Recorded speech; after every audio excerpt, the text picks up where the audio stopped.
33 engines, more than twice the thrust of the rocket that carried humans to the moon. And on its first flight, it exploded. On its second flight, it exploded again. On its third, it reached space and still did not make it home.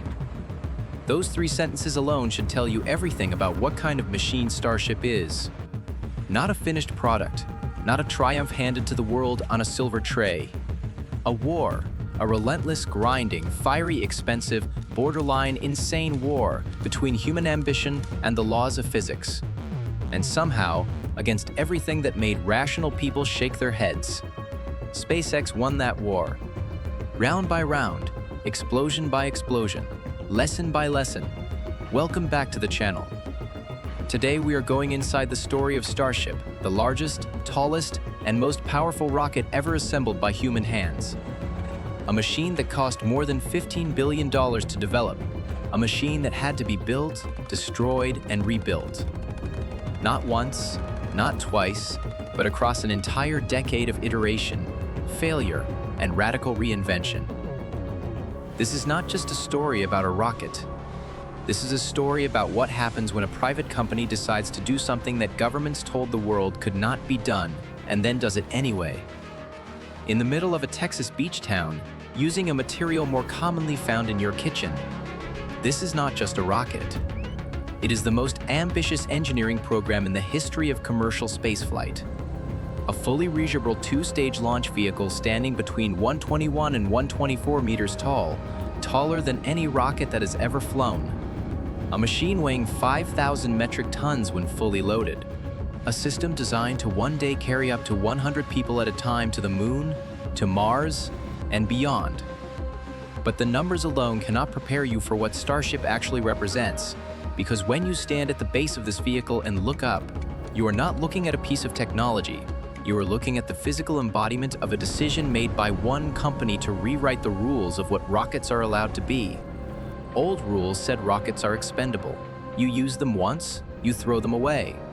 Old rules said you build them from exotic, lightweight, extraordinarily expensive materials, carbon fiber, aluminum, lithium alloys, because every gram matters when you are fighting gravity. Old rules said you need years of government committees, thousands of pages of documentation, and a budget that only a nation-state can afford before you even think about lighting the engines.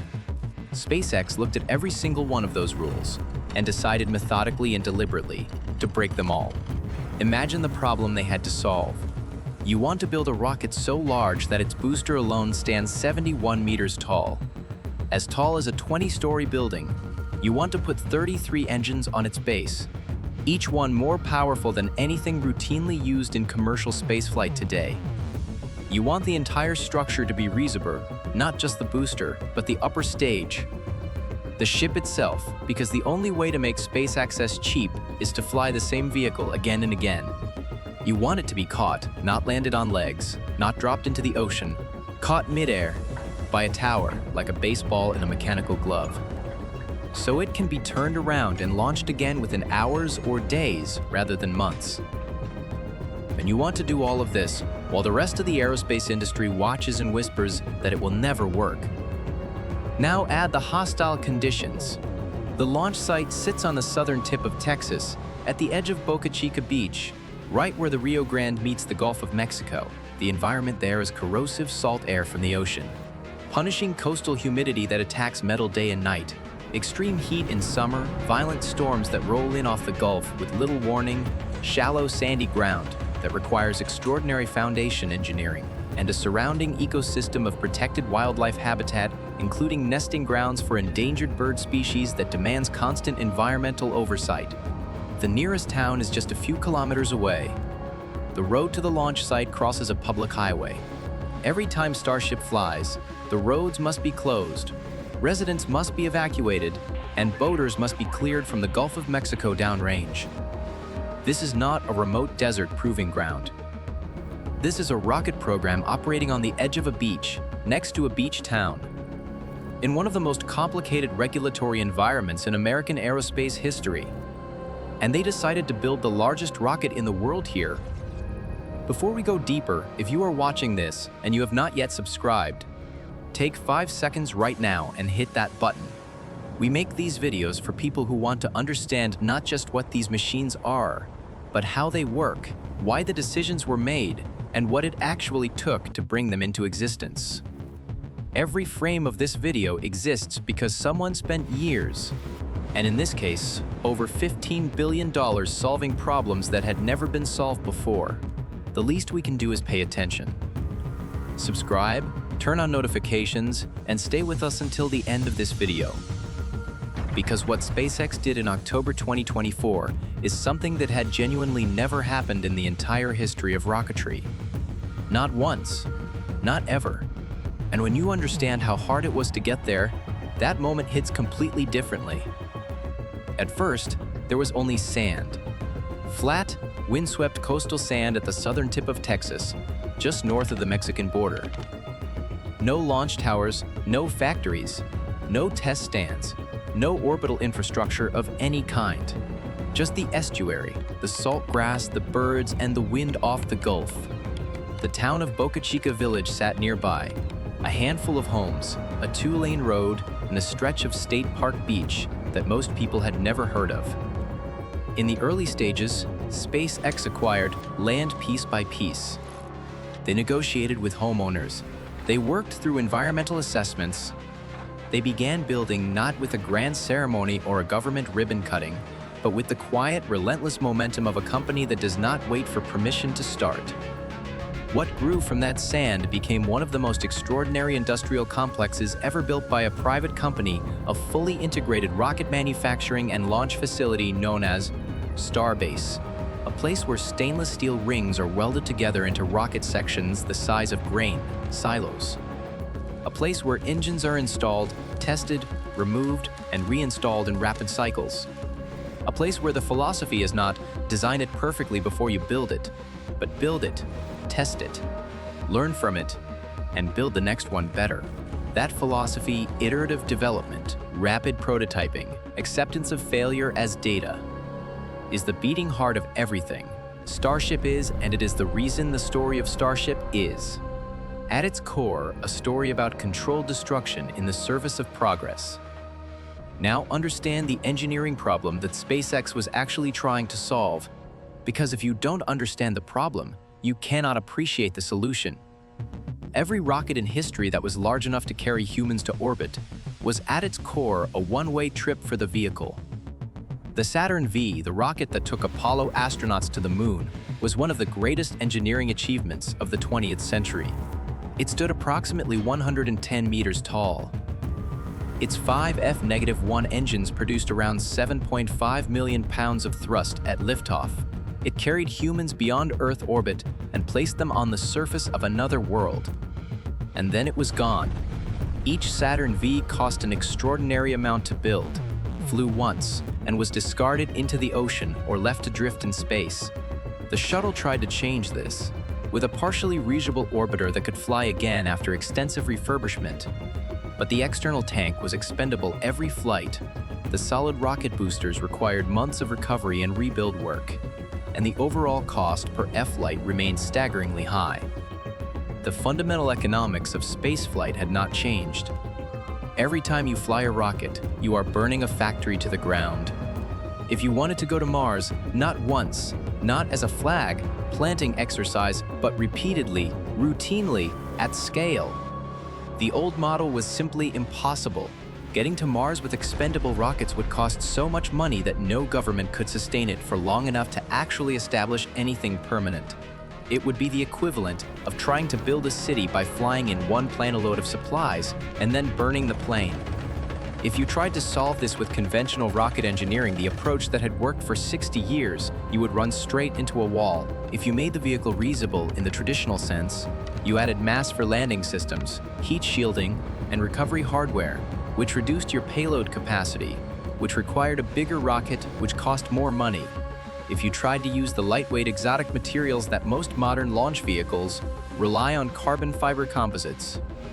Aluminum, building a 9-meter diameter rocket body from carbon fiber required. Autoclaves, enormous pressure ovens, so large that they barely existed in the world. Manufacturing costs for carbon fiber at Starship scale would be extraordinary, and carbon fiber, while strong, becomes dangerously weak above about 200 degrees Celsius.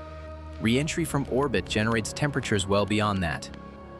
If you built a fully reusable upper stage from carbon fiber, you would need a very substantial and heavy heat shield to protect it, adding mass, adding complexity, adding cost. So the solution was not incremental. It was not a refinement of existing approaches. It was a full system rethink that attacked every assumption simultaneously. The first and most surprising decision was the material. Elon Musk and SpaceX engineers concluded that the best material for Starship, this enormous, fully reusable, human-carrying rocket ship, was stainless steel, not carbon fiber, not aluminum, lithium stainless steel. The same family of metals used in industrial kitchens, surgical instruments, and kitchen appliances. At first, this sounds like a step backward in time. Stainless steel is heavier than carbon fiber. In rocketry, mass is the enemy. Every extra kilogram of structure is a kilogram that cannot be payload. But the engineers ran the numbers, and the numbers told a different story. The specific alloy they chose initially, 301 stainless, later transitioning to 304L, and ultimately a proprietary variant developed in-house and designated 30X, had properties that made it uniquely suited to Starship's mission profile at cryogenic temperatures. The temperatures of liquid oxygen and liquid methane in the propellant tanks, 304L stainless actually becomes stronger rather than more brittle. This is the opposite of what happens to many other materials. At the other extreme, re-entry temperatures exceeding 1000 degrees Celsius on the leading edges, stainless steel maintains its structural integrity, where carbon fiber would fail catastrophically. This meant that a stainless steel Starship could potentially re-enter the atmosphere with a far less elaborate, far less massive heat protection system than a carbon fiber vehicle would require. And the cost differential was extraordinary. Stainless steel of the quality needed cost roughly $3 to $4 per kilogram. Carbon fiber composites cost in the range of $135 per kilogram, with roughly 35% waste during manufacturing, bringing the effective cost even higher. At the scale of Starship, this difference meant the vehicle could potentially be manufactured for a fraction of the cost of a comparable carbon fiber design. Musk publicly stated the ambition to eventually manufacture a complete Starship vehicle for around $5 million. That number was aspirational, but it captured the philosopher. Make the manufacturing cheap, make the turnaround fast, and the economics of spaceflight begin to shift. The second fundamental decision was the engine. SpaceX had already proven, with the Merlin engine that powers Falcon 9, that in-house engine development could produce reliable, high-performance hardware at lower cost than traditional aerospace procurement. For Starship, they needed something far more powerful. They developed the Raptor, a full-flow staged combustion engine, burning liquid methane. Full-flow staged combustion is, in simple terms, the most efficient thermodynamic cycle available for a chemical rocket engine. It had been theorized for decades. Only a handful of engines in history had ever attempted it. The Soviet RD-270 program worked on related concepts in the 1960s, but was cancelled. No engine using a full-flow staged combustion cycle had ever flown in production until Raptor. What this cycle achieves is essentially zero waste in the combustion process. Both the fuel-rich and oxidizer-rich pre-burner gases are fully combusted in the main chamber, extracting the maximum possible energy from the propellants. The result is an engine with a chamber pressure, the pressure at which combustion occurs higher than almost anything that had come before. The first version, Raptor 1, produced around 185 metric tons of thrust. The second generation, Raptor 2, pushed that to approximately 230 metric tons of thrust per engine, while being lighter, simpler, and cheaper to manufacture than the first version. The third generation, Raptor 3, currently in production, produces approximately 250 metric canes of thrust, and achieves this with a dramatically simplified external design, eliminating the heat shield and external plumbing that previous versions required. The engine is not just more powerful with each generation, it is more manufacturable, more reliable. Each of those attributes compounds the economics. 33 Raptor engines on the Super Heavy booster, 6 on the Starship upper stage, 39 engines total on a single vehicle. The combined liftoff thrust of the full stack approximately 16 to 17 million pounds, or roughly 74 to 76 meganewtons, is more than twice the thrust of the Saturn V, more than twice the rocket that took humans to the moon.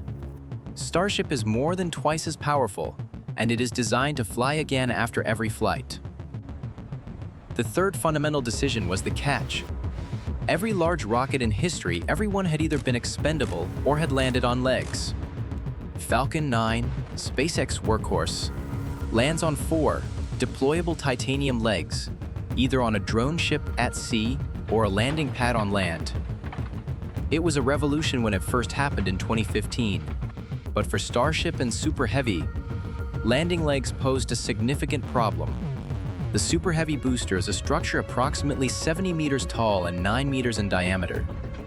Adding landing legs strong enough to support this vehicle reliably, absorb the forces of touchdown, and survive repeated use would add significant mass and complexity to a vehicle already operating at the extreme edge of what engineering can achieve. Every kilogram of landing leg structure is a kilogram that reduces payload capacity or increases propellant requirements. And beyond mass, there was a turnaround problem. If the booster lands on legs, either at sea or on a nearby pad, it then has to be picked up, transported back to the launch mount, inspected, loaded, and relaunched. Each of those steps takes time. Time is the enemy of rapid reusability. What SpaceX designed instead was a system that had no precedent in the entire history of rocketry. They would build a tower, not just a tower for stacking and servicing the rocket before launch, though it does that too, but a tower equipped with 2 enormous mechanical arms, extending horizonting the returning Super Heavy booster in midair as it descended back to the launch site. The tower, affectionately and accurately nicknamed Mechazilla by Musk, and the community stands approximately 146 meters tall, more than 480 feet, making it one of the tallest structures at any launch facility in the world. The catch arms, called the chopsticks, are massive steel beams, each capable of bearing the weight of the booster as it is decelerated by its own engines and guided in by GPS grid fins and an Omder flight computer making thousands of adjustments per second. The booster, having launched a payload to space flips, reignites a subset of its engines for a boost back burn coast back to the launch site, and then, in the final seconds, lights a landing burn on 3 engines, slowing from hypersonic to nearly zero in the space of a few hundred meters, while the tower's arms reach out and close around it. Without the catch system, every flight means landing, legs, recovery, transport, and delay. With it, the booster is already at the launch mount the moment it lands, ready to be reloaded. This was not engineering by committee. This was not an idea born from conference rooms and review boards. This was one of the most audacious mechanical concepts ever proposed in rocketry, designed, built, and tested while the entire aerospace world watched with a mixture of awe and disbelief. And now let us talk about how they actually built it, because the story of Starship's construction is not a story of smooth, linear progress. It is a story of prototypes, built in the open air of coastal Texas, of vehicles that flew and exploded and provided data, of a factory that had to be invented from scratch because nothing like it had ever existed, and of a team that approached every failure, not with despair, but with a single question: what did we learn? And what do we build next? The first challenge was not engines or materials or software. The first challenge was the ground beneath their feet. Boca Chica beach sits at the edge of a coastal estuary. The soil is sandy, wet, and largely unsuitable for supporting the kind of infrastructure that a Super Heavy lift-launch program requires.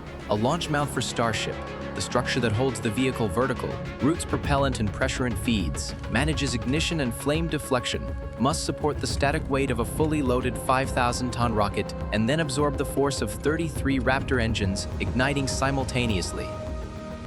The thrust load at ignition is staggering. When all 33 rotors light And they do not all light at exactly the same millisecond. There is a carefully choreographed sequence. The flame produced is not a manageable industrial flame. It is a column of superheated gas expanding in lichens to temperatures of several thousand degrees. It tears concrete apart. It excavates the ground beneath the pad. The first time SpaceX launched IFT-1 in April 2023, the ignition of those 33 engines destroyed the launch mount's flame deflector. Chunks of concrete, soil, and debris were launched hundreds of meters in every direction. The force of ignition excavated a crater beneath the pad and scattered material across a wide area around the launch site. It was not just unexpected. It was a dramatic illustration of the fact that Starship's thrust was operating in a regime for which no existing infrastructure had been designed. The engineering team went back to the drawing board for the launch mount. What they ultimately designed and built was a steel plate system, sometimes referred to as a steel sandwich, combined with a high-volume water deluge system capable of dumping hundreds of thousands of kilograms of water onto the pad and beneath the engines within the first seconds of ignition. The water does not simply cool the pad. It absorbs and redups the acoustic and thermal energy of ignition, acting as a medium that converts destructive shockwaves into steam and dissipates the energy before it can destroy the pad infrastructure. The deluge system had to be engineered, fabricated, installed, tested, and commissioned between IFT-1 and IFT-2, all while the rest of the vehicle program continued in parallel. This was not a minor upgrade. It was a fundamental infrastructure rebuild of the launch mount, completed in months, under the kind of schedule pressure that would have taken other programs years. Every pipe mattered. Every valve mattered. Every weld in the water system mattered. Because if the deluge failed, the pad failed. Then came the Raptor engines themselves. Installing 33 Raptor engines on the base of a booster that has never flown before, in a configuration that has never been tested at full scale, is not simply a mechanical assembly task. It is a systems integration challenge of extraordinary complexity. Each Raptor engine has its own propellant feed lines, pressurant systems, ignition systems, thrust vector control actuators, health monitoring sensors, and flight computer interfaces. 33 of these, all connected to a common propellant manifold, all firing within fractions of a second of each other, all managed by a flight computer, making real-time decisions about which engines to throttle, which to shut down, and how to maintenance to throttle. Surpriendes, and how to maintenance to throttle, cable E. The 20 outer engines of the Super Heavy booster are fixed. They do not gimbal. They provide the bulk of the thrust in a fixed direction. The 13 inner engines can gimbal, they can tilt slightly to vector their thrust, and control the direction of the vehicle during ascent.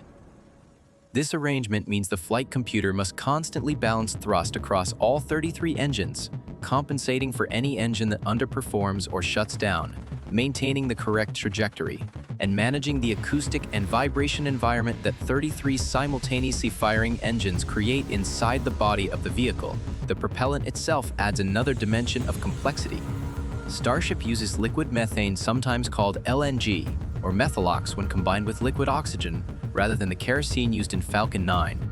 Methane has properties that make it attractive for a Mars menger. It can potentially be manufactured on Mars from local resources using the Sabatier reaction, combining carbon dioxide from the Martian atmosphere.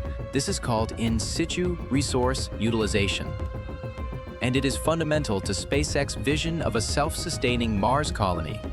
But liquid methane also behaves differently from kerosene in the engine.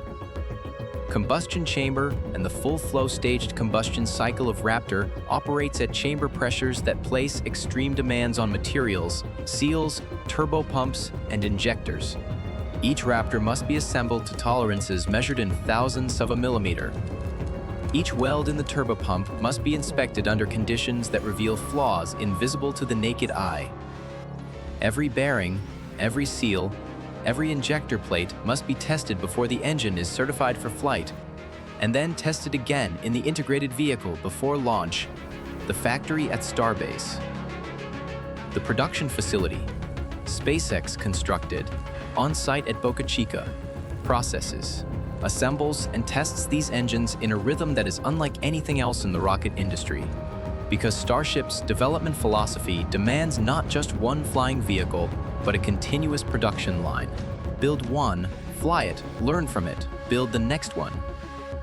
With improvements already incorporated, the Starship upper stage presented its own category of challenge. The upper stage, the ship is the part that carries payload or passengers, survives re-entry, and must be caught or land precisely under its own power. It is approximately 50 meters tall and 9 meters in diameter. It is equipped with 6 Raptor Eng 3 sea-level versions optimized for the dense lower atmosphere, and 3 vacuum versions with much larger bell nozzles, optimized for the vacuum of space. The sea-level roches are used for the ascent burn after stage separation. The vacuum Raptors provide the additional velocity needed to reach orbital or near-orbital speeds. But the ship's most dramatic engineering challenge is not propulsion, it is re-entry. When Starship re-enters the Earth's atmosphere after reaching space, it is moving at orbital or near-orbital velocity. Kinetic energy, at those speeds, when converted to heat by atmospheric friction, is almost unimaginable. The leading edges, the nose, the forward flaps, the windward side of the vehicle experience temperatures that would destroy unprotected steel in seconds. SpaceX's solution combined 2 approaches. The underside of the ship is covered in hexagonal ceramic heat shield, tiles thousands of them, each individually shaped and attached, providing a surface that can withstand re-entry temperatures while remaining light enough to be practical. The tiles are made from a silica-based ceramic material similar in concept to the tiles used on the Space Shuttle orbiter, but manufactured and installed in a much more rapid philosophy. Early flight tests revealed significant tile loss during re-entry, a challenge the engineering team addressed iteratively across successive test flights. The windward side, covered in tiles, faces the plasma of re-entry.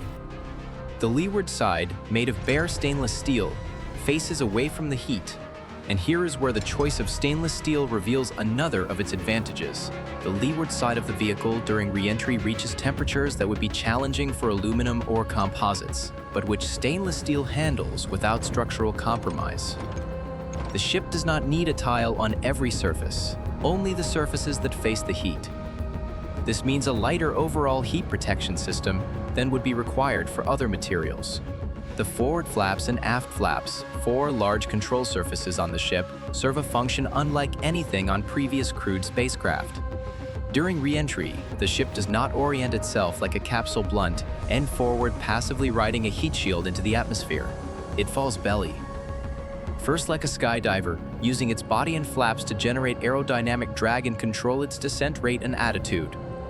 The 4 flaps, 2 large ones at the aft end, near the engines, and 2 smaller ones at the nose, work in combination, adjusting their angles continuously as the ship descends through the atmosphere, controlling the vehicle's pitch, roll, and yaw with a precision that must be maintained even as the surrounding plasma of re-entry is heating the surfaces to hundreds of degrees. The flight computer managing this descent is making thousands of corrections per second, reading data from accelerometers, gyroscopes, GPS receivers, and pressure sensors distributed throughout the vehicle, and feeding commands to the flap actuators in real time. This is not a passive re-entry. It is an active, controlled aerodynamic fall from space, guided by software and hardware that did not exist before SpaceX wrote it. At the bottom of this descent, the ship must flip from belly, first to engines, first relight its Raptor engines for a landing burn, and either splash down in the ocean or be caught by the tower arms. The same catch system used for the booster. Every phase of this sequence, the atmospheric entry, the belly slide, the flip, the engine relight, the precision approach to the catch tower, must work in the correct order, at the correct moment, with the correct values, or the vehicle is lost. There is no abort mode for a vehicle coming in from space at these speeds. Every decision must be correct the first time it is needed in flight. And this is why the test flight program looked the way it did. Then came the construction of the Mechazilla Tower itself, and this structure deserves its own chapter because nothing like it had ever been built at a launch site in the history of spaceflight. The tower is not simply a tall steel structure. It is simultaneously a stacking crane for assembling the rocket before flight, a propellant loading interface, a structural mount for the launch table, and a catch and release system for a 70-meter rocket booster returning from space. It stands approximately 146 meters, roughly 480 feet above the Texas coastal plain. Its structural steel members are engineered to transmit loads in multiple directions. Simultaneous, the compressive load of the rocket sitting on the launch mount before ignition, the lateral loads of the chopstick arms moving at speed to catch a descending booster, and the impact loads of the booster itself making contact with those arms at a closing velocity that must be precisely controlled. The chopstick arms, the two massive horizontal beams that extend from the upper portion of the tower, are each driven by hydraulic actuators capable of moving them inward or outward in response to commands from the flight computer. The timing of the catch is not operated by a human watching through a window and pressing a button. The booster S flight computer and the tower S control system communicate in real time during the final seconds of the landing burn, and the command to close the arms is issued by the flight software when the booster's S position, velocity, and attitude all fall within a predefined envelope of acceptability. If any of those parameters are outside the acceptable range, the system automatically diverts the booster to a water landing in the Gulf of Mexico rather than attempting the catch.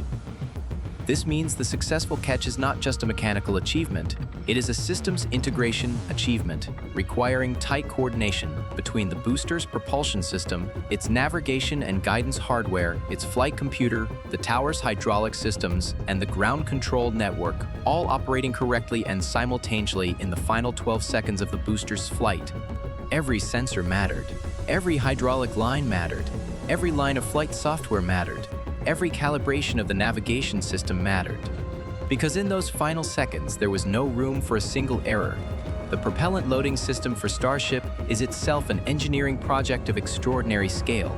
A fully loaded Starship and super heavy stack carries approximately 3.4 million kilograms of liquid methane and liquid oxygen propellant in the booster alone, with additional propellant in the ship's tanks.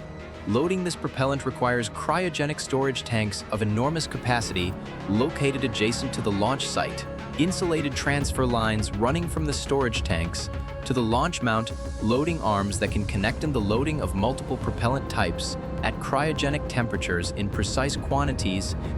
Liquid methane is stored at approximately -163 degrees Celsius. Liquid oxygen is stored at approximately -183 degrees Celsius. Both fluids must be loaded into a vehicle that is simultaneously being kept in flight, ready condition, monitored by hundreds of sensors, and subjected to the thermal stresses of having cryogenic fluids flowing through its tanks. The thermal gradients involved cryogenic inside, ambient or higher outside, place continuous stress on every weld, every seal, every fitting in the propellant system. And these fluids are not merely cold. Liquid oxygen is a powerful oxidizer, and methane is combustible. Managing the safety of a site with millions of kilograms of cryogenic oxidizer and fuel in close proximity to human workers. Electronic systems and ignition sources requires layered safety protocols, automated leak detection systems, emergency shutdown logic, and a site-wide monitoring network that can detect and respond to an anomaly in milliseconds. Every valve in the propellant system mattered. Every cryogenic seal mattered. Every sensor in the tank pressure monitoring system mattered. Every interlock in the emergency shutdown logic mattered. Because a propellant loading accident on a vehicle of this scale would not be a manageable industrial incident. It would be catastrophic. Now walk through the flight test program and understand what each explosion actually was. Because calling them failures fundamentally misunderstands what SpaceX was doing. In the summer of 2022, SpaceX began conducting static fire tests of the Super Heavy booster, igniting the Raptor engines on the ground. With the vehicle held down on the launch mount to gather data on engine performance, structural loads, and system behavior, these tests were chaotic. Early attempts saw engine shutdowns, fires, and anomalies that would have grounded most programs for months. SpaceX treated them as data. They ran another test, and another. They repaired, upgraded, modified, and tested again. By early 2023, they had enough confidence to attempt the first integrated flight test, lifting off with both the booster and the ship, the full stack. For the first time in history, on the 20th of April 2023, Starship lifted off from Starbase for the first time. The 33 Raptor engines, well, most of them ignited, but the vehicle immediately began losing engines. One, then another, then more. The hydraulic power unit that controls the thrust vector control system of the booster failed. Without the ability to vector thrust, the booster could not maintain its attitude. The vehicle began to tumble. Approximately 4 minutes after liftoff, the flight termination system, the system designed to destroy the vehicle if it deviates from a safe flight path, was commanded, and Starship IFT-1 ended in a spectacular churning fireball, roughly 40 kilometers above the Gulf of Mexico. The launch mount was heavily damaged. Debris had been scattered across the surrounding area by the force of ignition. The FAA opened a mishap investigation. Much of the world declared the program a setback. SpaceX called it a data point. The team identified the multiple failure mode, the engine shutdowns caused in part by a propellant filter issue, the hydraulic system failure that caused loss of thrust vector control, and the launch mount damage caused by the inadequate flame suppression system. They addressed all of them. They rebuilt the launch mount with the steel plate and water deluge system. They improved the engine filter design to reduce blockage risk. They upgraded the hydraulic system. They implemented a new hot staging system, a technique in which the upper stage engines begin firing before the booster has fully separated, ensuring a clean and positive separation at high altitude rather than a coasting separation that could allow the two stages to collide. On the 18th of November, 2023, this time all 33 engines ignited successfully and completed the full duration booster. Burn hot staging was executed for the first time, a new technique for American rocketry, executed successfully on only its second ever attempt. At this scale, the ship separated cleanly and reached space. For the first time in history, a Starship crossed the Kármán line, the boundary of space. But then the booster's boost back burn suffered from multiple engine shutdowns due to another filter blockage, and the booster was destroyed over the Gulf of Mexico. The ship, now in space, experienced a propellant leak during a venting operation that caused fire bunting, leading to loss of communication between the flight computers and triggering an automatic engine shutdown. The ship was lost approximately 8 minutes after launch. 2 vehicles destroyed, 2 rich day pairs returned. The team went back to work. They replaced the propellant filters with a design less susceptible to blockage. They upgraded the ship's propellant venting system. They improved the thermal management of the ship's forward section. They refined the software for the boost back burn and the landing sequence. On the 14th of March 2024, IFT-3 launched.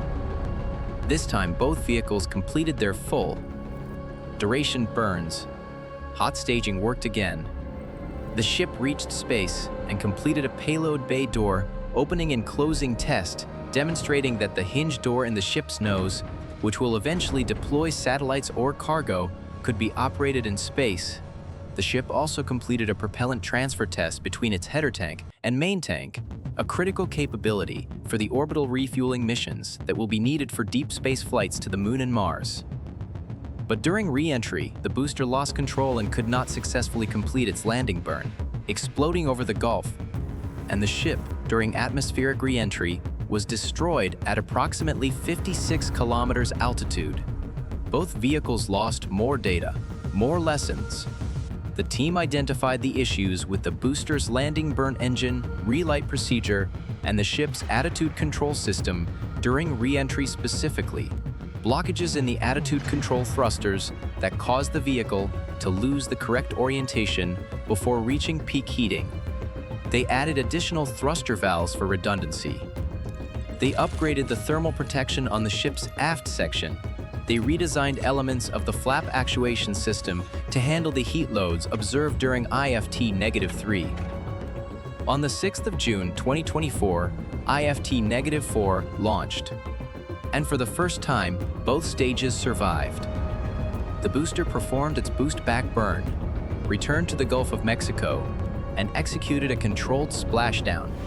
The first time a super heavy booster had successfully landed under control. The ship completed its re-entry, survived the peak heating that had destroyed IV-3, and splashed down in the Indian Ocean.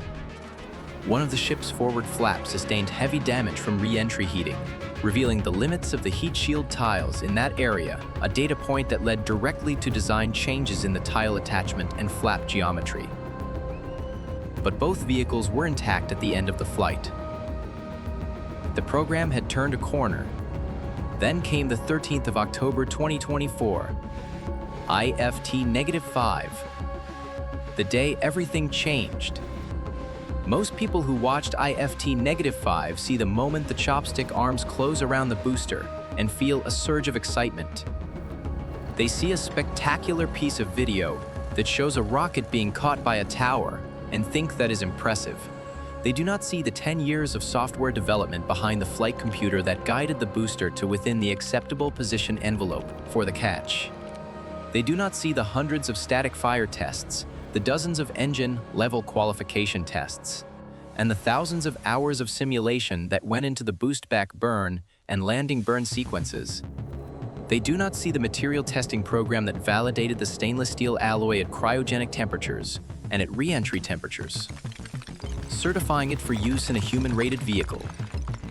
They do not see the environmental assessments, the regulatory submissions, the FAA mishap investigations, the congressional hearings, and the interagency negotiations. They do not see the propellant loading system, the millions of kilograms of cryogenic methane and oxygen loaded into the vehicle in the hours before launch, through transfer lines maintained at temperatures 200 degrees below zero, while the Texas morning warms the outside of the vehicle. They do not see the ground crews working through the night, in heat and salt air and coastal humidity, torquing fasteners, checking seals, verifying sensor readings. They do not see the acoustic and vibration testing that characterized the behavior of the vehicle's structure under the load of 33 engines at full thrust. They do not see the engine technicians at the McGregor Test Facility in Central Texas, where Raptor engines are tested and qualified before installation on the vehicle, listening to the sound of a single engine at full power, and listening for the frequency signature that indicates a healthy combustion instability margin. They do not see the software engineers running failure mode simulations asking the flight computer, what do you do if engine 7 shuts down at T plus 45 seconds? What do you do if the hydraulic pressure on the port chopstick drops by 8% during the catch window? What do you do if the GPS signal is interrupted for 300 milliseconds during the landing burn? They do not see any of that. They see a rocket being caught by a tower, and they think that looks hard. They have no idea.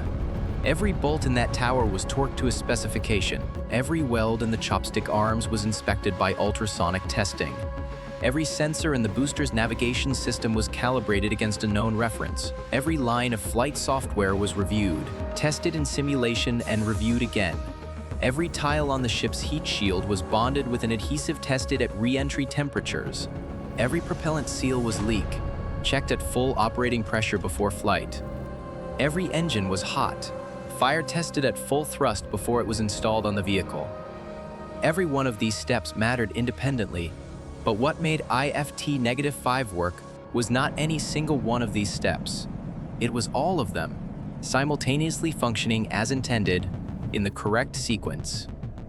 On the same day, 6 minutes after launch, the Super Heavy booster, Booster 12, a 71-meter-tall column of stainless steel and methalox, having just pushed a spacecraft to the edge of space, was descending toward the launch tower at a velocity that had to be decelerated from hundreds of meters.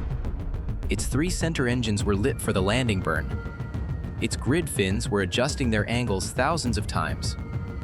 Per second, its Obno computer was comparing its actual trajectory, velocity, and attitude against the acceptable envelope for a catch attempt.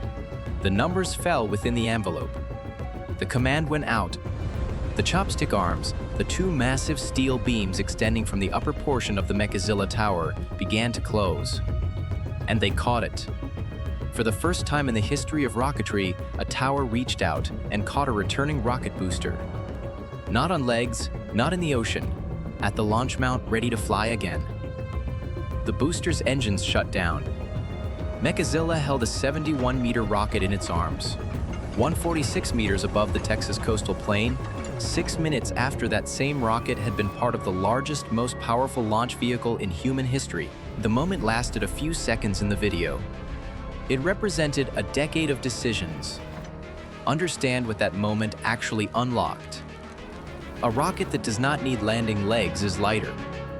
A lighter rocket can carry more payload.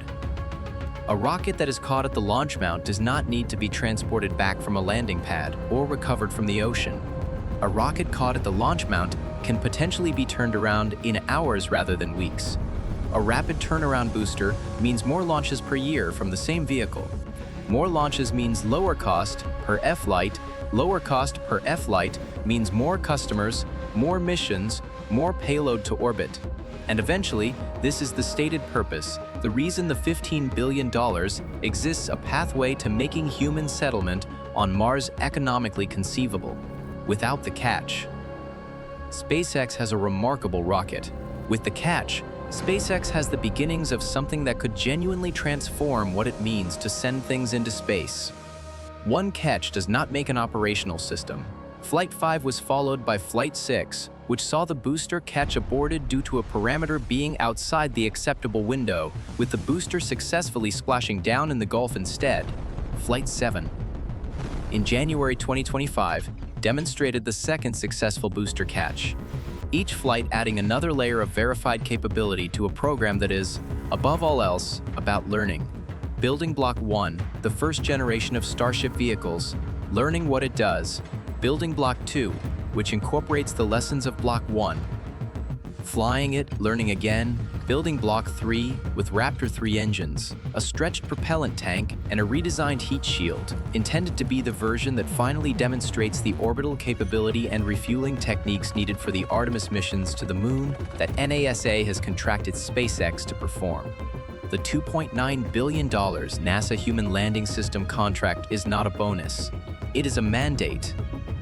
It requires SpaceX to demonstrate that Starship can launch, rendezvous in Earth orbit, receive propellant from a tanker Starship, and then fly to lunar orbit, descend to the lunar surface, and return astronauts to the Gateway Orbital Station. That mission profile requires every capability that the flight test program has been methodically building to a reliable engine ignition, reliable hot staging, reliable re-entry, reliable landing, and critically reliable propellant transfer in orbit, demonstrated during IFT-3 in space for the first time. The program is not finished. The hardest part's orbital refueling at scale, full reusability demonstrated across multiple rapid reuse cycles. Human rating for crew missions still lie ahead, but the trajectory is undeniable. This is what human engineering looks like when it refuses to accept the ceiling.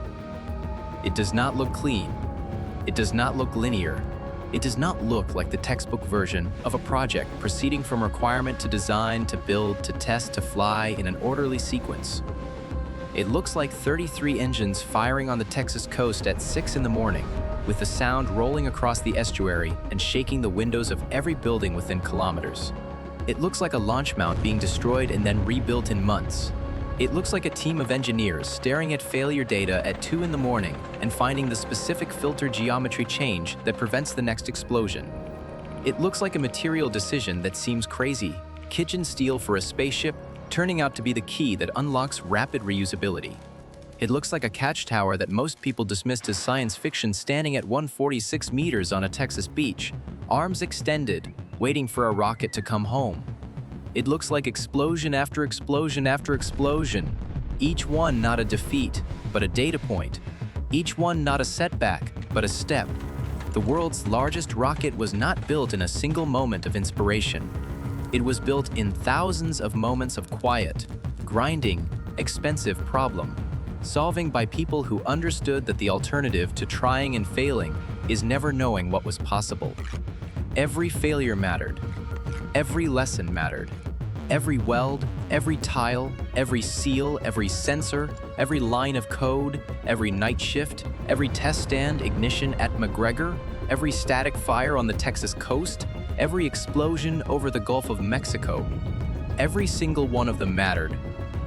because without them, there is no IFT-5 without IFT-5. There is no human landing system for Artemis. Without that, there is no return to the moon in this generation. And without a return to the moon without the proven technology, the demonstrated reusability, the reduced cost per kilogram to orbit, the idea of a city on Mars moves from the category of ambitious plan. If you enjoyed this video, subscribe to the channel and leave a comment below. We read every one of them. What moment in Starship's development do you think was the real turning point? Was it the first launch, the first catch, or is the most important moment still ahead of us? Thank you for watching.